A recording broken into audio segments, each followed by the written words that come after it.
I'd like to fight that man. I'd lose, but I'd like to. Good morning. It is the 23rd of July, and I've just finished Twisted Love by Anna Huang. This book. I forgot to include this in the video. I've been editing this for a few days, but spoilers. There are so many spoilers in this review. It's just a rant from me. Also, there is some mature content in this book, so please be aware. This book started out pretty nice. We start with Ava Chen. She's a pretty normal girl. She's doing photography. She lives with her best friend, Jules. She has a brother named Josh. And Josh's best friend is a guy named Alex Volkov, who is a notorious jerk, emotionless jerk, kind of. And we start with Ava in the rain, getting doused on the way to her brother's birthday party. And she's not able to get anyone to pick her up, so she calls her brother, and her brother sends Alex, and Alex does not want to be there. And so, yada yada yada, mishaps. They go to the party, Josh is there, and they meet. Turns out Josh is going on a vacation to South America. I don't think they say where in South America, they just say South America, which is odd.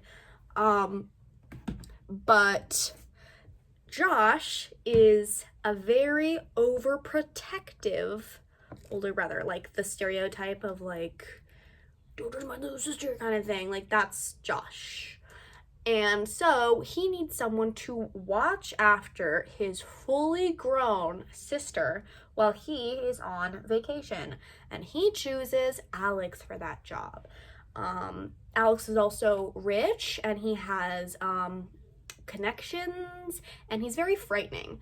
And so Ava hates this man and also hates the fact that she likes how pretty he looks. And she insists on that through the entire part of the first book. And Jules, her best friend, is one of the only people in this book who shows some real genuine personality other than stereotypes.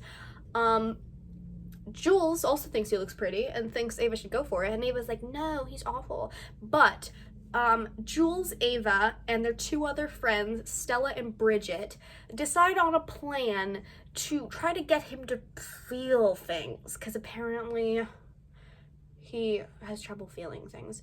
They discover that he can, in fact, feel things when Ava doesn't go on her phone for a little while, because she's a photography student, so she's doing a photo shoot, but he doesn't know that. He just knows that she's not picking up her phone, and he does not like that. So he storms over to her house, finds Jules, and Jules just tells him where she is after being like, hey, you shouldn't do this, it's a jerk move. And he storms up to where she is with Jules in tow. Turns out she was helping another photography student friend, do a boudoir photo shoot. So he gets there and she is in like skimpy clothes, and he is mad about that because he doesn't think this guy is good, and he thinks that Ava should watch out and he shouldn't be doing this, and he's all mad and, you know, thinks they were flirting and such, and he is not happy about that. Even though they like don't even like each other, he is not happy about that. And so Jules makes a connection. If he can be pissed off, he can feel other stuff. So she goes over to his house, she makes him some gross cookies that he no reaction to. They watch some sad movies, to which Ava cries and he does nothing, which that's very me. I do that a lot. I don't like movies that much.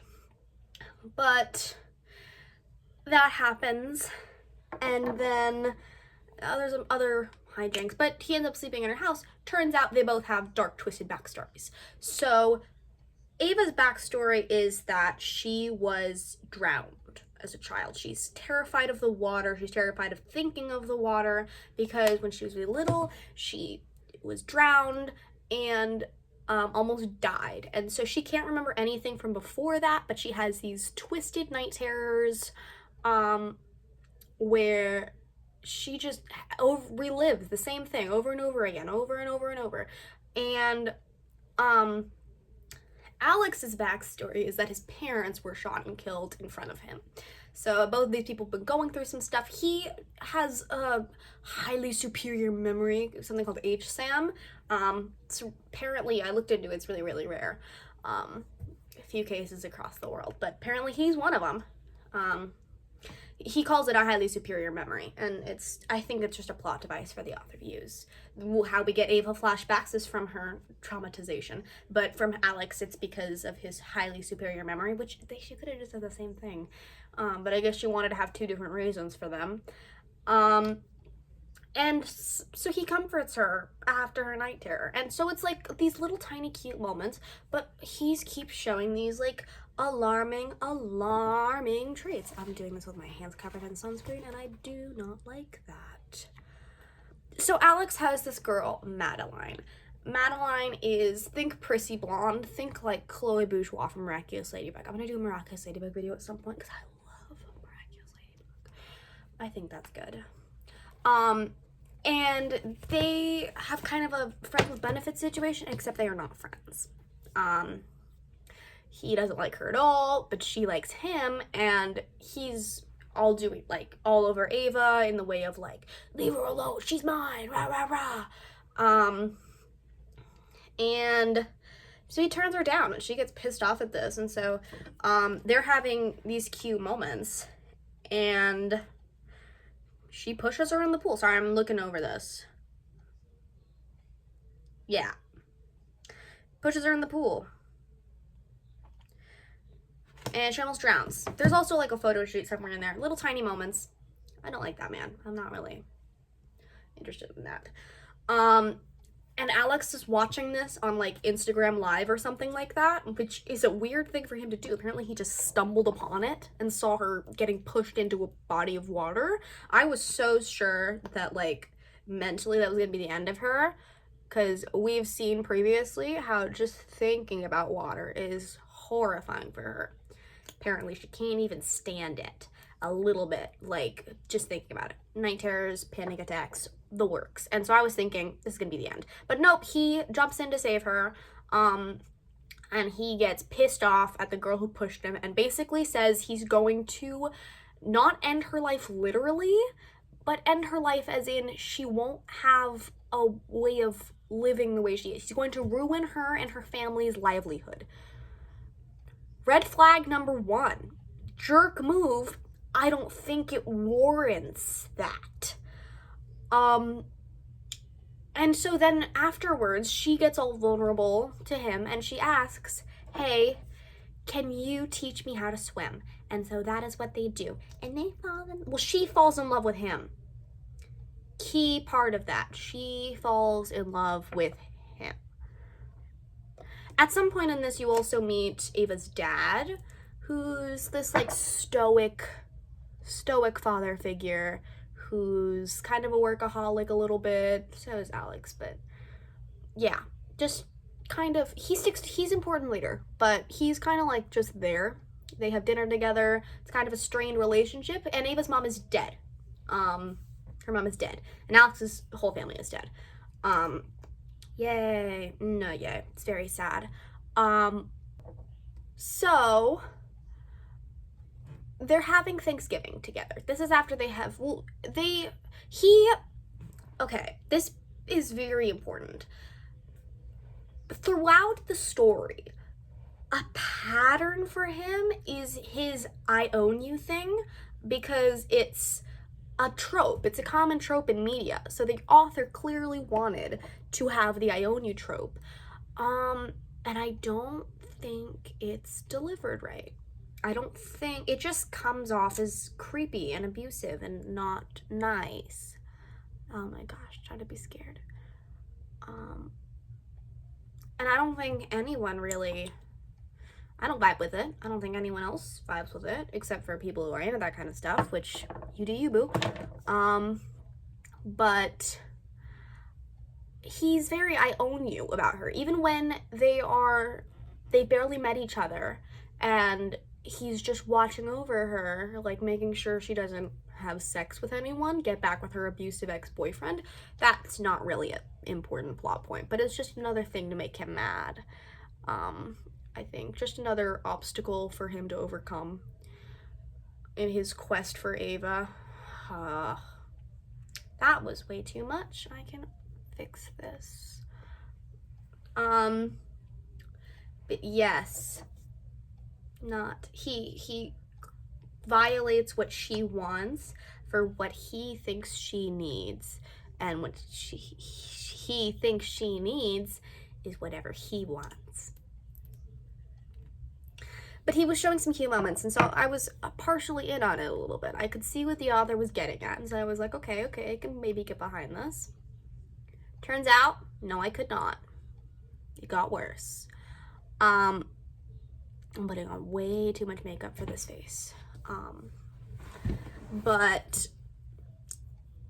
at Thanksgiving, they have become officially a couple. She has said, I love you, and he has said, I really like you, Ava. And she was not happy about that. But she's sweet, so. Yes. Okay, it's time for my eyes to not look naked. But at the Thanksgiving with the father, because again, Alex does not have any family, so he's been having Thanksgiving with them for the past 8 or so years. It's like the Thanksgiving with them as a couple, and they're not telling the father though, because they're so convinced that Josh the brother would freak the hell out when he finds out. Spoiler alert, he does find out. He gets a little bit mad, not freaks the hell out. So they're keeping it as like a secret from him, and she goes over to the dock being like, I've recovered from this. The father turns up behind her, kind of being like, Ava, you good? And she turns around, sees a signet ring, and screams. Alex comes running over. This was in the morning. Alex comes running over, and she has remembered that, because it's been revealed to us that Ava's mom was the one who she believed pushed her in the pool. And afterwards, she committed suicide. Turns out, Ava now remembers it was not her mom, it was her dad, who is now behind her. And I was so ready for Alex to just, absolutely wreck his shit. Because that's what he's been known to do after anyone gets anywhere near her. And I think he deserves it that time. At that point, oh god, my teeth. At that point, I think he deserves it. But no, that is not what happens. They do a little meeting thing where Ava's there, and Ava confronts him. Hey, Dad, did you push me in the pool? Did you drown me as a child? And he gaslights her. And when I say gaslights, I mean to the nth degree. Like, overdoing it almost. To the point that Alex has to butt in to be like, hey, you are lying. Stop. Gaslights her. I was astounded at the degree. And after Alex gets involved, this man rounds and turns completely into a different person and villain monologues. I swear, he was like twirling his mustache and like doing that with his fingers kind of thing about how it turns out Ava's not actually his. And he was mad about that. And so he was gonna get a divorce from the mom, but he only wanted Josh, who was an actual heir. And so he was like, oh, sees her by the pool, might as well. And so he pushes her in and then regrets it immediately. Bad move, for him at least, because it's what ends up getting him. And so he pulls her back out, and apparently she was such an impressionable child when she smelled her mom's perfume that she thinks it was her mom. And her mom, out of frustration, commits suicide. And he was trying to pin a drug addiction on her to get custody over Josh. And that's not... that wasn't true, but it ends up working because she ends up overdosing. So, guess she was a drug addict then. So sad for her. And so he's like, but you know what? Josh will never believe you. Josh will never believe you. And then Josh turns up and punches him square in the face. And so he gets taken away by the cops, which again, for the one time that he doesn't, like, Alex doesn't immediately wreck his shit. Like, what the hell? And then, oh, she gets kidnapped. Yeah, spoiler alert, she gets kidnapped by Alex's, again, villainously evil uncle. I imagine a very, like, again, a super villain. They're all super villains. I'll imagine almost every man in this book, super villain. And so he kidnaps her, and they do a little face-off, because apparently people who hire the people to kill Alex's parents, him, he thought it was Ava's dad. No, it was him. And so they kind of do a face-off where it's like, no, I'm going to kill you. No, I'm going to kill you. Turns out Alex had him poisoned and then shot him. Overkill. Because he was trying to reason with him to get him to fork something over for, I think it was a company. He wanted to fork it over for the antidote, and then he shot him. But while he was doing that, he just spilled that he's been manipulating Josh and Ava for the whole 8 years, and that everything he said, like, to her was a lie, and that the entire romance to her was a lie, invalidating the whole romance. We are led to believe this was a lie, but when it's actually coming out of his mouth, I'm so pressed. I cannot tell. I cannot tell as much as she can't tell. She believes it's completely true. He's all like, I'm so sorry, Ava. But it's all he remarks about the entire time. I'm so sorry. But he's not, because another pattern that's coming up through this man, he wants to be perceived as a supervillain. Whenever anyone is like, oh, that was cute, like, oh, this is a moment, this is nice, he gets pissed off. And he decides to prove them wrong immediately. And it bothers me so bad. What is wrong with being considered a nice, genuine person, Mr. Man? I can't get behind it. And so then, he gets shot, and Alex ends up freeing them. And Ava is admittedly very mad, because she just had the love of her life look her dead in the face and say, I lied to you about everything for 8 years! And, oh, God. And then she's like, I don't want to ever see you again. And then Josh shows up and beats the hell out of this man, and he's just like, do it, I deserve it. Then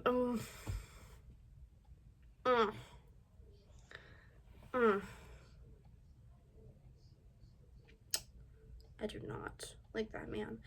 So she decides it's time to move on, and her friends are all in support, and Bridget, who is a princess, one of her friends is a princess. I feel like I cannot insist upon this enough. She is friends with a princess. She's a college student for photography. She just lives a normal life. She's not even super duper rich. I mean, her dad is, like, believed to be kind of rich, but she's just a normal college student, and she's friends with a princess. And at another point in the movie, this beforehand, he just buys a $40,000 piece of art because he wants her to get commission on it. He wants to be like, look how rich I am. Congrats, dude. We believe you. What's that going to do? He loves flaunting his money and doing absolutely anything with it. I hate when people just have so much money they don't know what to do with it. Pisses me off, man. Pisses me off. And so Ava leaves. And they go 6 months without talking. And she ends up going to London. And during that 6 months, Alex realizes that he loves her. 6 months after he supervillain monologued at her and everyone around them about how much he lied to her and how much he didn't actually like her. He loves her. So he goes to London, where she is, and kind of pops up and says, hi, I love you. And she is mad. Which is a genuine reaction. Like, a real thing. If it were me, yeah, someone stalked me all the way to London. Hi, I love you. And she's like, get the hell out. I don't want you here. Turns out, He's gonna follow her no matter what, and he's been tracking her for that whole 6 months. How romantic.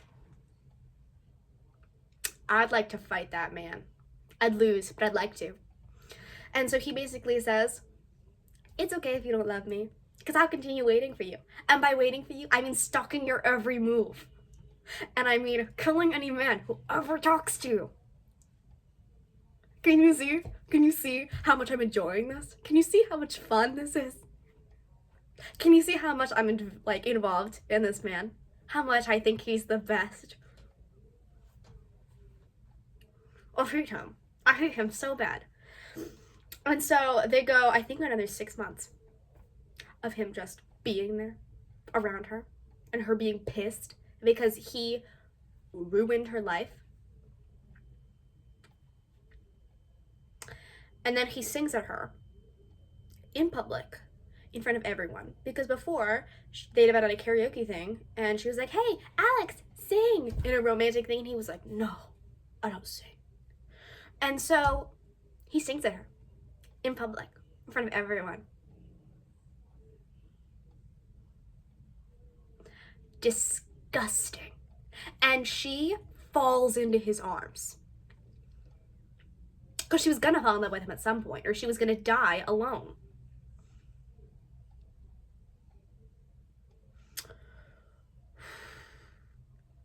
So they fall in love and they live happy. And then bonus scene, they go apple picking. And this entire time I haven't talked about the smut because maturity warning, there's a lot of smut in this book and none of it is good. Again, they try to push the grumpy sunshine narrative throughout this entire book, and I do not believe you. I do not. This is not grumpy sunshine. This is a normal ass girl and a psychopath. Normal ass girl and psychopath. It's not even like dark romance where that's what you read the book for. You don't read the book looking for a psychopath. You read the book looking for a grumpy sunshine. And you get normal girl psychopath. Looking for an I own you psychopath. They go apple picking and they have sex in the field. They have sex in a student health center. I hate that man. That man. There's not no decency. This book, I give nice ratings because I do 1 for books that I hate. And I did not hate this book. I just hate that man. I give 5s for books that are my favorites. Not even close. Not even a little bit. I give 4s for books that are good but are not my favorites. Not even close. I give 3s for books that are okay and 2s for books that are bad.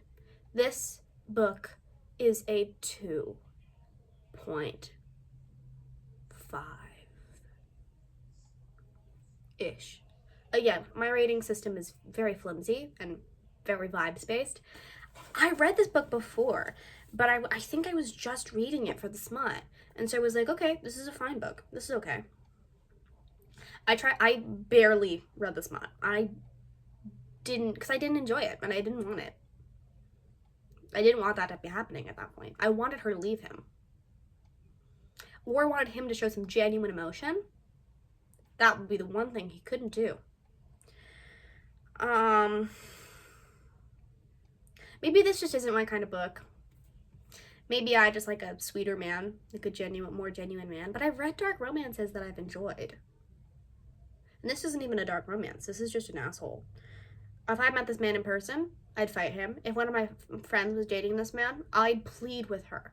If I were Jules specifically, I love her personality. She's like the only friend in this book other than Bridget that gets like notoriety. Except Bridget's a princess, so I cannot take her seriously because of the fact that this is a normal book and there's a princess here. Yeah, I'm not taking you seriously at all.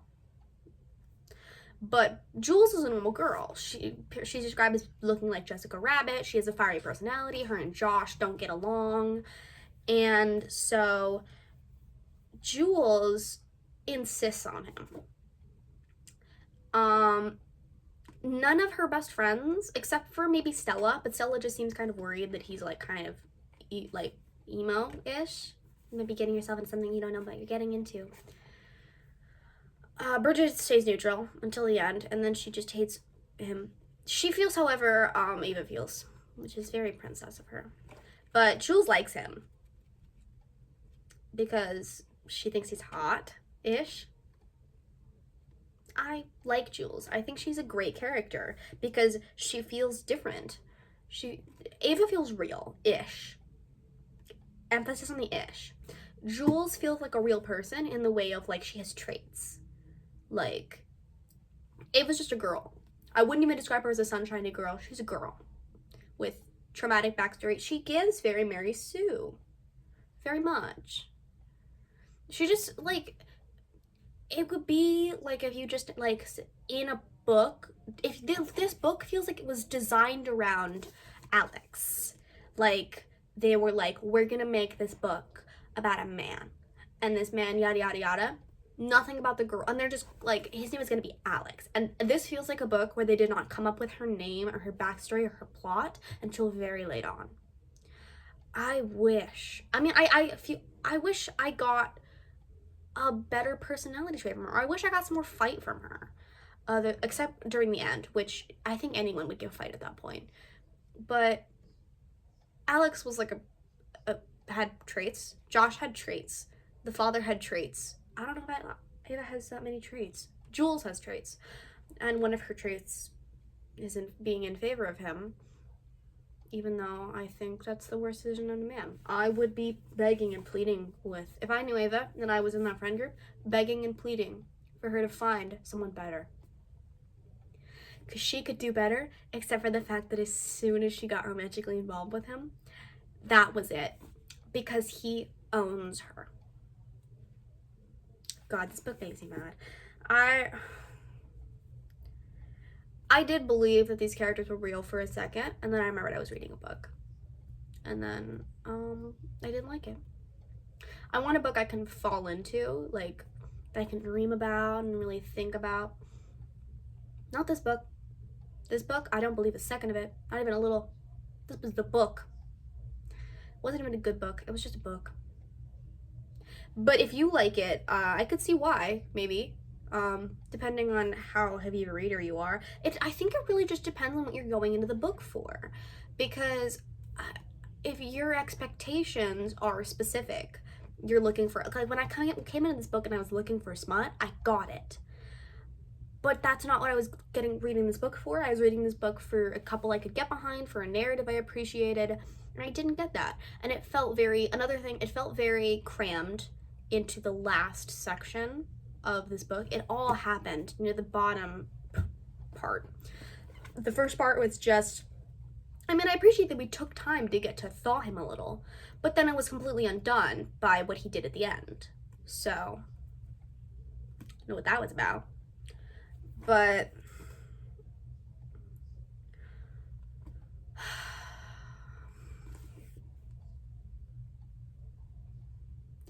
I don't like this man. I wish. I feel like if I read this again, I will read this with my expectations set low. I will come into this for different reasons. I don't know if I'll ever read this again. I don't think I ever will have cravings for this book. I don't think it provides anything to the reader that other books cannot do. I think it's a book. I think it's a romance book. I feel like it's not very well thought through. But it's a romance book, and so sometimes that's enough for people. So I won't yuck your yum. If you like this book, I can see it, maybe. And I'm sorry that my review was so critical of this book. Again, I'm giving this a higher rating because there were some parts I liked. I did like where they were trying to test his emotions. I felt it was a little bit manipulative from the girls, but he was cute. He was like, even though it was in his like not smiling type of way, he was showing that he appreciated her and he like genuinely thought she was a person and not just an item to be owned. And then they took it back. They walked it all back and they got rid of all those cute moments. That, like, her learning how to swim and him trusting her. I didn't believe that he would do it. She talks about how patient is not a word she would use to describe him, and I would agree. I would not use patient to describe this man beforehand. And then you read this, and he comes out of the woodwork being the most patient man you've ever known, knowing how to use meditation and think, like, breathing exercises to get through trauma and stuff like that. And I don't believe it. I don't think that man would do this. I think he would hire someone with all his infinite money. I think if this were a real thing and she was like, I need to learn how to swim, he'd be like, okay, I'll get you swimming lessons. Because I don't think he has, again, Bridget talks about this later on, about emotional intelligence and how he has none. They insist on it multiple times about how he has an IQ of 160. No emotional intelligence from this man. He does not like feelings. He does not have feelings. He does not enjoy when he does have feelings, and those moments are fleeting. Those moments are fleeting. And he does not understand Ava's feelings until it is a vital plot point for him to, that he has to, in order for the relationship to progress. I don't believe he would have the emotional intelligence to guide her through that process of her healing. I don't believe it. I feel like I'm being mean to this book. It's a book. I thought it was crazy. I was recording some of my, the time lapse. My jaw dropped open multiple times. In the student health center. That place needs to be clean, and it's full of people. No, not a good idea. Sorry. Goodbye. I hope you enjoyed my review. 2.5 stars.